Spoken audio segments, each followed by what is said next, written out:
নমস্কাৰ এই মুহূৰ্তত আহি পৰিছে ৰাতিপুৱাৰ কিবাটা গুৰুত্বপূৰ্ণ খবৰ আজি 8 ফেব্ৰুৱাৰী অসমৰ লগতে ভাৰতৰ বিভিন্ন প্ৰান্তৰ পৰা ৰাতিপুৱাৰ কিবাটা খবৰ আহি পৰিছে এই মুহূৰ্তত জনাই আছো এটা গুৰুত্বপূৰ্ণ খবৰ খালে খলক বিচাৰি পায় পাপিয়ে পাপক বিচাৰি পায় হিমন্ত বিশ্ব শৰ্মা হৈছে সদায় ব্যাবুৰ খুচুৰি থকা মানুহ হিমন্ত বিশ্ব শৰ্মাই ভূপেন বৰাৰ বিৰুদ্ধে অনা অভিযোগক লৈ এদৰে খৰব হৈ পৰিছে কংগ্ৰেছ নেত্ৰী মীৰা বৰঠাকুৰে কৈছে যে খালে খালক বিচাৰি পায় সমান্তৰালভাৱে পাপিয়ে পাপক বিচাৰি পায় হিমন্ত বিশ্ব শৰ্মা হৈছে সদায় ব্যাবুৰ খুচুৰি থকা মানুহ এজন অসমীয়া হিচাপে আত্মসমৰ্পণৰ পথ মই স্বীকাৰ কৰিবলৈ বাধ্য নহয় কোনোবা অচিনাকি লোকৰ ওচৰত কোনোবা বাংলাদেশৰ পৰা অহা অবৈধ মিয়াৰ ওচৰত আত্মসমৰ্পণ কৰাতকৈ মৃত্যুৰ শ্ৰেষ্ঠ অচিনাকি লোকৰ আগ্ৰাসনৰ পৰা ৰক্ষা কৰিবলৈ শংকৰ সংঘক জাতিটো একত্ৰিত কৰাৰ আহ্বান জনাইছে মুখ্যমন্ত্ৰী হিমন্ত বিশ্ব শৰ্মাই আন এটা খবৰ হৈছে মুখ্যমন্ত্ৰী হিমন্ত বিশ্ব শৰ্মাৰ বিৰুদ্ধে খৰব হৈ পৰিছে এআইচিচি নেত্ৰী অনিকা মেহৰোত্ৰা পশ্চিম কাৰ্বি আংলঙত সংবাদমেলক সম্বোধন কৰি হিমন্ত বিশ্ব শৰ্মাক দেশৰ ভিতৰতে দুৰ্নীতিগ্ৰস্ত মুখ্যমন্ত্ৰী আখ্যা দিছে মেহৰোত্ৰাই দুৰ্বলতাৰ সুযোগ লৈ জনতাক মুখ্যমন্ত্ৰীয়ে প্ৰতাৰণা কৰাৰ অভিযোগ কংগ্ৰেছ নেত্ৰীগৰাকীৰ পৰৱৰ্তী খবৰটো হৈছে প্ৰয়োজনত ৰাজপথত সৰ্বস্ব শক্তি প্ৰদৰ্শন কৰিম বৈধ ভাৰতীয়ৰ নাম কৰ্তন কৰিলে বহি নাথাকে আমচু এটা বিগ ব্ৰেকিং এই মুহূৰ্তত জনোৱাৰ চেষ্টা কৰিছো গণতন্ত্ৰক হত্যা কৰিবলৈ উঠি পৰি লাগিছে বিজেপি দল আৰু মুখ্যমন্ত্ৰী এছআৰৰ জৰিয়তে বৈধ ভাৰতীয় নাগৰিকৰ নাম কৰ্তনৰ চেষ্টা চলাইছে বিজেপিয়ে গুৰুত্বপূৰ্ণ ব্ৰেকিং নিউজ অসমখনক ধৰ্মৰ নামত বিভাজিত কৰিবলৈ বিচাৰিছে মুখ্যমন্ত্ৰী হিমন্ত বিশ্ব শৰ্মাই গুৰুত্বপূৰ্ণ খবৰ কিন্তু বৈধ ভাৰতীয়ৰ নাম কৰ্তন কৰিলে বহি নাথাকিব আমচু প্ৰয়োজনত আমচুৱে চৰকাৰৰ বিৰুদ্ধে ৰাজপথত সৰ্বস্ব শক্তি প্ৰদৰ্শন কৰিব সাম্প্ৰদায়িক বিষবাষ্প বিয়পোৱা মুখ্যমন্ত্ৰীৰ বিৰুদ্ধে নিজাববীয়া গোচৰ ৰুজু কৰিব লাগে ডিজিপিয়ে এছা বিসংগতিক লৈ চচলত আমচুৱে উত্তাল প্ৰতিবাদ সাব্যস্ত কৰিছে গণতন্ত্ৰক হত্যা কৰিবলৈ উঠি পৰি লাগিছে বিজেপি তথা মুখ্যমন্ত্ৰী হিমন্ত বিশ্ব শৰ্মা আন এটা খবৰ হৈছে গৌৰৱ গগৈয়ে ৰাইজৰ খেদা খোৱাৰে যোগ্য তৰুণ গগৈৰ দিনত ভটদ্ৰৱাত মিয়াৰ সৃষ্টি কৰিলে আমাৰ মুখ্যমন্ত্ৰীয়ে ভটদ্ৰৱা প্ৰকল্প মুকলি কৰি গুৰুজনৰ সৃষ্টি পুনৰ ঘূৰাই আনিলে নগাঁৱত কংগ্ৰেছৰ পৰিৱৰ্তন যাত্ৰাত বিজেপি কৰ্মীয়ে বাধা দিয়াৰ সন্দৰ্ভত এইদৰে প্ৰতিক্ৰিয়া প্ৰকাশ কৰিছে বিধায়ক দিগন্ত কলিতাই আন এটা খবৰ বিজেপিৰ অহংকাৰ আৰু অত্যাচাৰ মোহাৰিবলৈ এই ঝাৰু লৈছো বিজেপি দলে সিন্ডিকেট চলাই অসমৰ পৰিৱেশ বিনষ্ট কৰিছে এই ঝাৰুখনে বিজেপিৰ কেলেংকাৰী মোহাৰিব লাগিব তেজপুৰৰ বিহগুৰি বজাৰৰ পৰা ঝাৰু লৈ এইদৰে মন্তব্য কৰিছে প্ৰদেশ কংগ্ৰেছৰ সভাপতি গৌৰৱ গগৈয়ে পৰৱৰ্তী খবৰটো হৈছে দেশতকৈ মিয়া ডাঙৰ নহয় পাকিস্তানী এজেণ্ট গৌৰৱ গগৈ মুৰ্দাবাদ এইদৰে জালুকবাৰী ভটদ্ৰৱাৰ পাছত এইবাৰ তেজপুৰত গৌৰৱ গগৈ গবেগ ধ্বনি দি উত্তাল কৰা হৈছে পৰিৱেশ পৰৱৰ্তী খবৰটো হৈছে 10 ফেব্ৰুৱাৰীৰ পৰাই অসম অচল কৰিব আমচুৱে মুছলমানৰ ওপৰত অত্যাচাৰৰ বিৰুদ্ধে কঁপাব এইবাৰ ৰাজপথ এটা ডাঙৰ খবৰ 10 ফেব্ৰুৱাৰীৰ পৰাই ৰাজ্য কঁপাব আমচুৱে গুৰুত্বপূৰ্ণ ব্ৰেকিং নিউজ জনোৱাৰ চেষ্টা কৰিছো 10 ফেব্ৰুৱাৰীৰ পৰাই ৰাজ্য কঁপাব আমচুৱে আমচুৰ প্ৰতিবাদত কঁপি উঠিব ৰাজ্যৰ ৰাজপথ বাছি বাছি মুছলমানৰ ওপৰত চলোৱা অত্যাচাৰৰ বিৰুদ্ধে হ'ব তীব্ৰ প্ৰতিবাদ গুৰুত্বপূৰ্ণ খবৰ, বৈধ ভাৰতীয়ক বিদেশী সজোৱাৰ বিৰুদ্ধে হ'ব আন্দোলন। চূড়ান্ত ভোটাৰ তালিকাত মুছলমান বঞ্চিত হলেই কঁপিব ৰাজপথ। মুছলমান হোৱাৰ বাবে বিদেশী সজাব চেষ্টা কৰিছে চৰকাৰে। গৰিয়া দেশী মুছলমানকো হাৰাশাস্তি কৰিছে চৰকাৰে। বিদেশী আইনৰ হ'ব লাগিব পুনৰ সংশোধন। চৰকাৰৰ সক্ৰিয় নিদি আগতীয়াকৈ ৰাজধানী কপালে আমচুৱে। আন এটা খবৰ হৈছে গুৱাহাটী মহানগৰৰ হাউফাও সদৃশ আমচাং অভয়াৰণ্যৰ 51 বিঘা মাটি ৰিং ৰোড নিৰ্মাণৰ বাবেই মুকলি কৰিবলৈ লৈছে অসম চৰকাৰে। হাজাৰ হাজাৰ জোপা গছ কাটিবলৈ তৎপৰ হৈছে বন বিভাগ। প্ৰশাসনৰ এই কাণ্ডক লৈ সোচ্চাৰ হৈ পৰিছে কৃষক মুক্তি সংগ্ৰাম সমিতিৰ সাধাৰণ সম্পাদক বিদ্যুৎ শইকীয়া। পৰৱৰ্তী খবৰটো হৈছে অসমত বিজেপি নেতাৰ কুকৰ্ম দেখিলে আপোনাৰ চকু কপালত উঠিব। মহিলাৰ সৈতে কৰায়ত্ব কৰিছে ৰাইজে। এটা ডাঙৰ খবৰ, এটা লজ্জাজনক খবৰ এই মুহূৰ্তত জনোৱাৰ চেষ্টা কৰিছো। পোহৰলৈ আহিছে বিজেপি নেতাৰ কুকাণ্ড। একাংশ মহিলা যুৱতীৰ সৈতে কুকৰ্ম কৰি আটক হৈ পৰিছে বিজেপি নেতা। এটা বিগ ব্ৰেকিং এই মুহূৰ্তত। একাংশ মহিলা যুৱতীৰ সৈতে কুকৰ্ম কৰি আটক হৈছে এগৰাকী নেতা আৰু মহিলাৰ সৈতে ৰাইজে হাতে লোটে ধৰিছে নেতাগৰাকীক। বঙাইগাঁৱৰ বিজেপি নেতা স্বপন ঘোষক ইতিমধ্যে আটক কৰা হৈছে। বঙাইগাঁৱৰ বিজেপি নেতা স্বপন ঘোষক আটক কৰা হৈছে। ডাঙৰ খবৰ, ৰাইজে আটক কৰিছে। বঙাইগাঁও পৌৰসভাৰ 10 নম্বৰ ৱাৰ্ডৰ ৱাৰ্ড কমিশনাৰ হৈছে স্বপন ঘোষ। বঙাইগাঁও নতুন পাৰাৰ এটা এপাৰ্টমেণ্টত কৰায়ত্ব কৰা হৈছে নেতাগৰাকীক। প্ৰায়ে বেলেগ বেলেগ যুৱতী মহিলাৰে আৱাসীসকলে দেখে নেতাজনক। বঙাইগাঁও আৰক্ষীয়ে আটক কৰিছে লম্পট বিজেপি নেতাগৰাকীক। পৰৱৰ্তী খবৰটো হৈছে উজনিৰ পৰা মিয়া যাবই লাগিব। এটাও মিয়া থাকিব নোৱাৰিব উজনি। মিয়াক আমি উজনিৰ পৰা খেদিমেই। মিয়াৰ বিৰুদ্ধে এইদৰে হুংকাৰ প্ৰদান কৰিছে জাতীয় সংগ্ৰামী সেনাৰ নেতা জিতু বৰুৱাই। জিতু বৰুৱাই কৈছে উজনিৰ পৰা মিয়া যাবই লাগিব। এটাও মিয়া থাকিব নোৱাৰিব। গুৰুত্বপূৰ্ণ খবৰ এই মুহূৰ্তত। এটাও মিয়া থাকিব নোৱাৰিব, এই হুংকাৰ দিছে জিতু বৰুৱাই। মিয়াক আমি উজনিৰ পৰা খেদিমেই।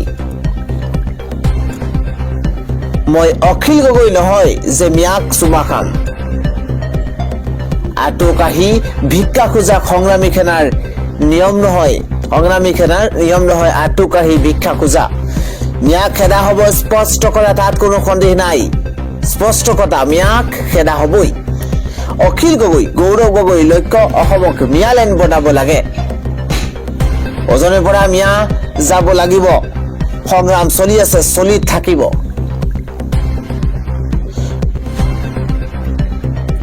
জাতীয় সংগ্ৰামী সেনাৰ নেতা জিতু বৰুৱাই এই মন্তব্য কৰিছে। আজি মুখ্যমন্ত্ৰী হিমন্ত বিশ্ব শৰ্মাই কৈছে যে সকলো মিয়া মুছলমান অচিনাকি নহয়। মুখ্যমন্ত্ৰীগৰাকীৰ মন্তব্য। 1951 চনৰ আগত অহাও বহুত মিয়া মুছলমান আছে। মুখ্যমন্ত্ৰীগৰাকীয়ে কৈছে যে আমাৰ কথাত কোনো সাম্প্ৰদায়িকতা নাই। যিসকলে 1951 চনত আহিছে, 1951 চনৰ আগত অহা মুছলমানসকল খিলঞ্জীয়া মুছলমান। স্পষ্টকৈ কৈছে মুখ্যমন্ত্ৰীগৰাকীয়ে। কৈছে 1951 চনৰ আগত অহা মুছলমানসকল খিলঞ্জীয়া মুছলমান। আছু আৰু বিপ্লৱ শৰ্মা কমিটিয়েও প্ৰকাশ কৰিছে এই কথা। ইতিমধ্যে ঘোষণা কৰিছে মুখ্যমন্ত্ৰীগৰাকীয়ে। ইফালে 1971 পিছত অহা মানুহে গালি গালাজ খাই বিজেপিত জইন কৰে। মই যি কওঁ আইনৰ গণ্ডিৰ ভিতৰতেই কওঁ। মিয়া মুছলমানক লৈ এইদৰে মন্তব্য মুখ্যমন্ত্ৰী হিমন্ত বিশ্ব শৰ্মাৰ। আমি জনাই আছো আন এটা ডাঙৰ খবৰ। এইবাৰ কৃষকসকললৈ মোদী চৰকাৰৰ তৰফৰ পৰা উপহাৰ। 2000 টকা পাবলৈ তৎকালেই অতি সোনকালেই আপুনি কেইবাটাও জৰুৰী কাম কৰিব লাগিব। ডাঙৰ খবৰ, কোটি কোটি কৃষকৰ বাবে এটা সুখবৰ আহি পৰিছে। এইবাৰ ফেব্ৰুৱাৰীৰ দ্বিতীয় বা তৃতীয় সপ্তাহতেই চৰকাৰে এই ধন মুকলি কৰি দিব কৃষকসকলৰ একাউণ্টত। কাৰ কাৰ একাউণ্টত আহিব ২,০০০ টকা, কোনে কোনে লাভ কৰিব, নিয়মীয়াকৈ এই সুবিধা লাভ কৰা কৃষকে লাভ কৰিব এই ধন। নিয়মীয়াকৈ এই সুবিধা লাভ কৰা কৃষকে লাভ কৰিব এই ধন। গুৰুত্বপূৰ্ণ খবৰ, এইকেইটা কাম নকৰিলে লাভ নকৰিব টকা। কি কি কাম কৰিব লাগিব এই ধন পাবৰ কাৰণে? আপোনাৰ কৃষি বন্ধ নহবৰ বাবে কোনকেইটা জৰুৰী কাম কৰিব লাগিব জনোৱাৰ চেষ্টা কৰিছো। যদি আপুনি এতিয়ালৈকে EKYC কৰা নাই, আপুনি এতিয়াই EKYC কৰক, অন্যথা আপুনি ধন লাভ নকৰিব। অফিচিয়েল ৱেবছাইটত গৈ কাম কৰক আপুনি EKYC আপডেট কৰক আপুনি PM কিষাণৰ অফিচিয়েল ৱেবছাইটত গৈ। বেংক একাউণ্টৰ সৈতে আধাৰ কাৰ্ড লিংক কৰাটো বাধ্যতামূলক।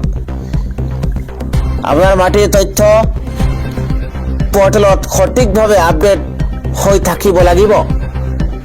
এইকেইটা জৰুৰী কাম আপুনি যদি নকৰে, আপোনাৰ একাউণ্টত নোসোমাই PM কিষাণৰ ধন। পৰৱৰ্তী খবৰটো হৈছে যোগীঘোপাত এক ভয়ংকৰ ঘটনা। যোগীঘোপাত এক ভয়ংকৰ পথ দুৰ্ঘটনা সংঘটিত হৈছে। ঘৰ নাপালেগৈ স্নাতক বৰ্ষৰ ছাত্ৰ দীপাংকৰ দাসে। এক দুখবৰে মুহূৰ্তত তীব্ৰবেগী বলেৰো বাহনে মহতিয়াই নিছে ছাত্ৰ দীপাংকৰ দাসক। নিহত দীপাংকৰ তুৰুঙীয়াৰ দীনদয়াল আদৰ্শ মহাবিদ্যালয়ৰ স্নাতক ষষ্ঠ ষান্মাসিকৰ ছাত্ৰ আছিল। বলেৰো পিকআপ ভেনৰ সৈতে দুৰ্ঘটনাত পতিত হৈছে বাইক আৰোহী দীপাংকৰ দাস, ষষ্ঠ ষান্মাসিকৰ ছাত্ৰ। ভয়ংকৰ পথ দুৰ্ঘটনাৰ পাছতে সৃষ্টি হৈছে এতিয়া উত্তপ্ত পৰিস্থিতিৰ। গুৰুতৰভাৱে আহত নিত্য দাসক হস্পিটেলত ভৰ্তি কৰোৱা হৈছে। ঘটনাৰ পাছতে পলায়ন কৰা বলেৰো পিকআপ ভেনখন পাছনিয়া বজাৰত জব্দ কৰিছে ৰাইজে। যোগীঘোপাৰ পাছনিয়াত সংঘটিত হৈছে ভয়ংকৰ পথ দুৰ্ঘটনা। লগতে জনাই আছো আন এটা খবৰ, আজি পুৱা ৬ বজাৰ পৰা ৯ বজালৈ নাথাকে বিদ্যুৎ। এটা জৰুৰী খবৰ। আজি আপুনি জৰুৰী কাম যদি আছে তেন্তে এতিয়াই কৰি লওক, কিয়নো আজি ৬ বজাৰ পৰা ৯ বজালৈকে কাৰেণ্ট নাথাকে। ৪টাকৈ অঞ্চলত নাথাকে বিদ্যুৎ। ইতিমধ্যে PDCLৰ তৰফৰ পৰা সেই জাননী জাৰি কৰা হৈছে। উত্তৰ লখিমপুৰ বিদ্যুৎ উপসংমণ্ডল বিভাগে জাৰি কৰিছে এই বিশেষ জাননী। গুৰুত্বপূৰ্ণ খবৰ, north Lakhimpur feeder, Panigaon feeder, লগতে বালিজান ফিডাৰ, বগী নদী ফিডাৰৰ অন্তৰ্ভুক্ত গ্ৰাহকে নাপাব বিদ্যুৎ কাৰেণ্ট। আজি কৰিলো জৰুৰী কাম। আন এটা খবৰ জনাইছো, আজি T20 বিশ্বকাপত USAৰ বিৰুদ্ধে ভাৰতৰ বৃহৎ যুঁজ। মূল একাদশ স্থান লাভ মহম্মদ সিৰাজৰ। ক্ৰিকেট জগতৰ এটা জৰুৰী খবৰ, অসুস্থতাৰ বাবেই নিৰীক্ষণত ৰখা হৈছে যশপ্ৰীত বুমৰাহক। কালি আৰম্ভ হৈছে ক্ৰিকেটৰ মহাৰণ আৰু অভিষেক শৰ্মা, ঈশান কিষাণ, তিলক বাৰ্মা, সূৰ্য কুমাৰ যাদৱ, লগতে ৰিংকু সিং, হাৰ্দিক পাণ্ডিয়া, শিৱম ডুবে, অক্ষৰ পেটেল, অৰ্শদীপ সিং, মহম্মদ সিৰাজ আৰু বৰুণ চক্ৰৱৰ্তীক দেখিবলৈ পোৱা গৈছে ৰণখনত। জনাই গৈছো পৰৱৰ্তী ব্ৰেকিং নিউজ। 10 ফেব্ৰুৱাৰী অন্তিম তাৰিখ। এইবাৰ ৰেচন কাৰ্ডৰ হিতাধিকাৰীলৈ মুখ্যমন্ত্ৰী হিমন্ত বিশ্ব শৰ্মাই জৰুৰী আহ্বান কৰিছে। শীঘ্ৰেই সংগ্ৰহ কৰক আপোনাৰ ৰেচনৰ সামগ্ৰী। ব্ৰেকিং নিউজ চলি আছে অন্ন সেৱা সপ্তাহ। নতুন নিয়মেৰে সংগ্ৰহ কৰক আপোনাৰ ৰেচন। যদিহে আপুনি ৰেচন পোৱা নাই, শীঘ্ৰেই কৰি লওক EKYC। EKYC নকৰা গ্ৰাহকে নাপাব ৰেচনৰ চাউল। ডাঙৰ খবৰ, ৰেচনৰ দোকানীয়ে চাউল কমকৈ দিলে অথবা দোকান বন্ধ ৰাখিলেই আপুনি অভিযোগ দাখিল কৰক। ডায়াল কৰক 1800-345-3611। এইকেইটা নম্বৰত আপুনি অভিযোগ দাখিল কৰিব পাৰিব। আন এটা খবৰ হৈছে, ৰাজ্যৰ ৰাজনীতিত হঠাৎ সংখ্যালঘু মুছলমানৰ ইউটাৰ্ণ। এইবাৰ চৰ চাপৰিত লগতে হাজাৰ হাজাৰ মুছলমানে যোগদান কৰিছে বিজেপিত। ডাঙৰ খবৰ, ঢিঙত নিশা হাজাৰ হাজাৰ মুছলমানে যোগ দিছে বিজেপিত। বিজেপিক যোগদান কৰিয়েই কংগ্ৰেছক তীব্ৰ সমালোচনা। এটা ব্ৰেকিং নিউজ, ঢিঙৰ তিনিটকীয়া চৰত ৩ সহস্ৰাধিক লোকে যোগদান কৰিছে বিজেপিত। আন এটা খবৰ হৈছে জালুকবাৰী ভোটৰ পাছত এইবাৰ তেজপুৰত গৌৰৱ গগৈ লঠিঘটি। ব্ৰেকিং নিউজ, কংগ্ৰেছৰ পৰিৱৰ্তনৰ যাত্ৰাত বাধা তেজপুৰৰ ৰাইজৰ। ৰাজপথত ৰাইজৰ ৰুদ্ৰমূৰ্তি ধাৰণ কৰিছে। এটা ডাঙৰ খবৰ এই মুহূৰ্তত জনোৱাৰ চেষ্টা কৰিছো, দেশতকৈ মিয়া ডাঙৰ নহয়। এইদৰে ৰুদ্ৰমূৰ্তি ধাৰণ কৰিছে পাকিস্তানী এজেণ্ট গৌৰৱ গগৈ। মিয়া প্ৰীতিৰ বিৰুদ্ধে পুনৰ গৰজি উঠিছে তেজপুৰবাসী। তেজপুৰত উত্তপ্ত কৰি পেলোৱা হৈছে। 40 মিনিট ধৰি আবদ্ধ হৈ থাকিছে কংগ্ৰেছৰ বাহন। ঘটনাক লৈ সামাজিক মাধ্যমত কটাক্ষ কেবিনেট মন্ত্ৰী পীযুষ হাজৰিকাৰ। অসমীয়াৰ হুংকাৰ, এয়া কেৱল আৰম্ভণিহে।